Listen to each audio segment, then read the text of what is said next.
అందరికీ నమస్కారం అండి. నేను కొన్ని రీజన్స్ వల్ల ఎక్విప్మెంట్స్ అదేమి లేవు. అందుకని చెప్పి సెల్ఫీ వీడియోలో ఈ వీడియో అయితే తీస్తున్నాను. చాలా ఇంపార్టెంట్ వీడియో ఇదైతే.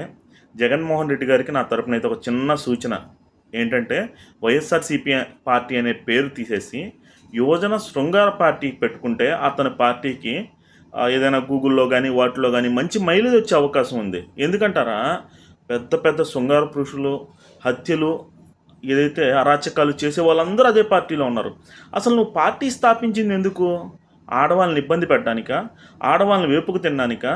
అసలు ఒక్కొక్కడిని చూస్తుంటే అవంతి శ్రీనివాస్ ఏమన్నా అరగంట అంటాడు, అంబటి రాంబాబు ఏమన్నా గంట అంటాడు, ఈ దువ్వాడి శ్రీనివాస్ ఏమన్నా మేము లివింగ్ రిలేషన్లో ఉన్నామలే అంటారు, ఇద్దరు పిల్లలుండి. తర్వాత వచ్చి ఇతనైతే అసలు గోరంట్ల మాధవ్ సంగతి చెప్పబడలే, లైవ్లోనే గంట కొట్టేస్తూ ఉన్నాడు. తర్వాత ఈ అనంతబాబుకి ఆల్రెడీ ఒక పెద్ద మచ్చ ఉంది, రిమాండ్కి వెళ్ళి వచ్చాడు. పాపం ఒక దళిత డ్రైవర్ని చంపేసి డోర్ డెలివరీ చేసిన ఇతను ఇంకో కొత్త సబ్జెక్ట్లోకి ఇన్వాల్వ్ అయ్యాడు. ఈయన కూడా అదే వీడియో కాల్లో అదే గంట. నేనైతే జగన్మోహన్ రెడ్డికి ఒకటే చెప్తున్నా, అసలు ఏ ఉద్దేశంతో పార్టీని పెట్టావు? అసలు పార్టీలోకి తీసుకోవడానికి మెయిన్ క్వాలిటీస్ ఇయ్యానా?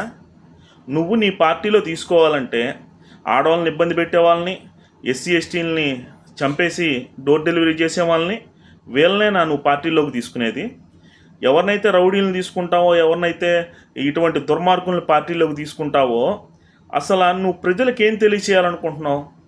అందరైతే ఒకటి అంటున్నారు, నెక్స్ట్ నీ వీడియోనే అంట. ఏదే మన సీమరాజా నోటి నుంచి కూడా వచ్చేసింది, నెక్స్ట్ జగనన్న వీడియోనే కావాలంటే ప్రముఖ ఛానల్ నుంచే మీకు టెలికాస్ట్ పెడతా అని చెప్పి అన్నాడు. ఏమో, నాకు కూడా కన్ఫామ్గానే ఉంది నీ వీడియో కూడా రాబోతుంది అని చెప్పి.